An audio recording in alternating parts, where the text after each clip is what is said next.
آج نواز شریف غدار بنا ہے تو کل عمران خان کی بھی باری ہے۔ ماضی میں محترمہ فاطمہ جناح اور ذوالفقار علی بھٹو کو غدار وطن قرار دینے والی طاقتور اسٹیبلشمنٹ آج اگر نواز شریف کو غدار قرار دے رہی ہے تو وہ دن زیادہ دور نہیں جب یہی اسٹیبلشمنٹ اپنے سلیکٹڈ وزیر اعظم عمران خان کو بھی غدار قرار دے رہی ہوگی۔ بنیادی وجہ یہ ہے کہ پاکستانی سیاستدان ملک سے نہیں بلکہ فوجی اسٹیبلشمنٹ سے غداری کے مرتکب ہو رہے ہوتے ہیں، لہٰذا انہیں عوام کی نظروں میں گرانے کے لیے غدار وطن قرار دے دیا جاتا ہے۔ یہی وجہ ہے کہ پاکستانی سیاست میں کل کے غدار آج کے محب وطن اور آج کے محب وطن کل کے غدار ہوتے ہیں۔ اپنی آدھی سے زائد زندگی فوجی آمروں کے زیر اقتدار گزارنے والے پاکستان میں ہر خاص و عام جانتا ہے کہ لفظ اسٹیبلشمنٹ سے دراصل کیا مراد ہے۔ معروف صحافی اور تجزیہ کار وسعت اللہ خان BBC کے لیے اپنی ایک تحریر میں لکھتے ہیں کہ اسٹیبلشمنٹ دراصل اس جرنیلی اور نوکرشاہی خانوادے کو کہتے ہیں جس کے بچے اکثریت پسند کی بجائے عسکریت پسند سیاسی کریئر اپناتے ہیں۔ اس خاندان کے دیگر بزرگ طبعاً حساس ہیں، لیکن محتاط لوگ تہذیب کے تقاضوں کی خاطر ان کا پورا نام لینے کی بجائے بس خلائی مخلوق، فرشتے، محکمہ زراعت، سافٹ ویئر انجینئرز، شمالی علاقہ جات کے ٹورسٹ گائیڈ اور ڈبل ڈور ویگو ڈرائیورز وغیرہ کہتے ہیں۔ وسعت اللہ خان لکھتے ہیں کہ اتنے سارے پیار کے القابات اس بات کا ٹھوس ثبوت ہیں کہ اسٹیبلشمنٹ خانوادے کے بزرگ عوام سے اور عوام ان سے کتنی محبت کرتے ہیں۔ ان بزرگوں کا ایک کام یہ بھی ہے کہ محب وطن عناصر اور غداروں پر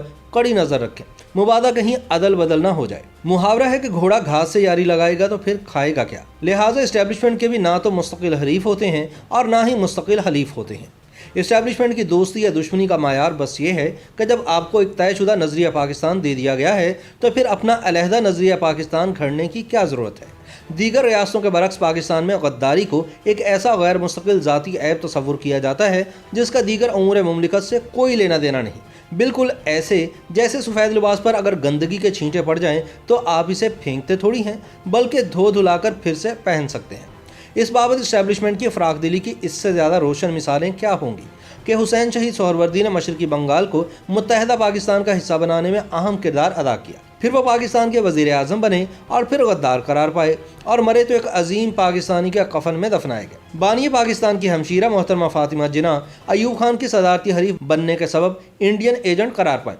لیکن مرتے وقت مادر ملت کا خطاب بھی ان کی قبر کے خطبے پر لکھا گیا اور صدر ایوب کی جانب سے ان کی مرکت پر پھول بھی چڑھائے گئے۔ ایم سید کئی بار محب وطن اور اس سے کہیں زیادہ مرتبہ غدار قرار دیے گئے۔ بھلا ایسا غدار کہاں ملے گا جسے ملک کا جرنیلی صدر ضیاء الحق اس کی خدمات کے عوض گلدستہ بھی پیش کرے۔ خان عبدالغفار خان پختونوں کی نظر میں عظیم کامپریس اور ہماری اسٹیبلشمنٹ کے ڈائریکٹری میں غدار رہے۔ جب ان کا انتقال ہوا تو نظریہ پاکستان کے علمبردار روزنامہ نوائے وقت نے اس غدار کی خدمات پر اسے خراج تحسین پیش کیا اور پشاور ایئرپورٹ کا نام بھی باجا خان ایئرپورٹ رکھا گیا۔ شیخ مجیب الرحمان تو بہت ہی عجیب غدار تھا، پہلے اسے انڈین ایجنٹ ثابت کیا گیا، پھر اس انڈین ایجنٹ کو انتخابات میں حصہ لینے کی اجازت دی گئی۔ جب فیصلہ کن اکثریت کی بنیاد پر اس نے انتقال اقتدار ورنہ علیحدگی کا نعرہ لگایا تو وہ پھر سے انڈین ایجنٹ ہو گیا اور پھر اس انڈین ایجنٹ کا ایک آزاد ملک کے وزیر اعظم کی حیثیت سے لاہور میں شاندار استقبال ہوا۔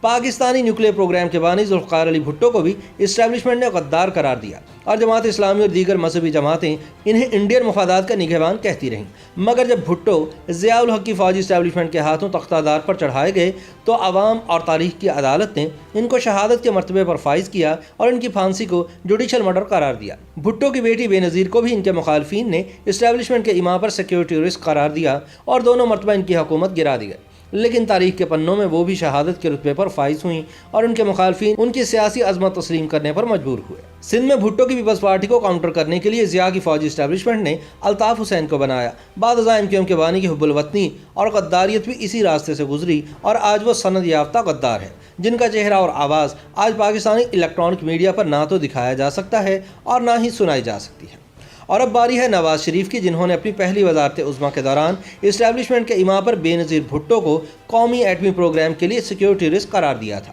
وہی نواز شریف دوسری وزارت عظمیٰ کے دوران لاہور میں بھارتی وزیر اعظم واجپئی کا استقبال کرنے کے سبب نرم گیر قرار پائے، مگر کارگل کے کمبل سے پاکستان کی گلو خلاصی بھی اسی نرم گیر انڈیا نواز نے کروائی، ورنہ مشرف نے تو پاک فوج کو بری طرح پھنسا دیا تھا۔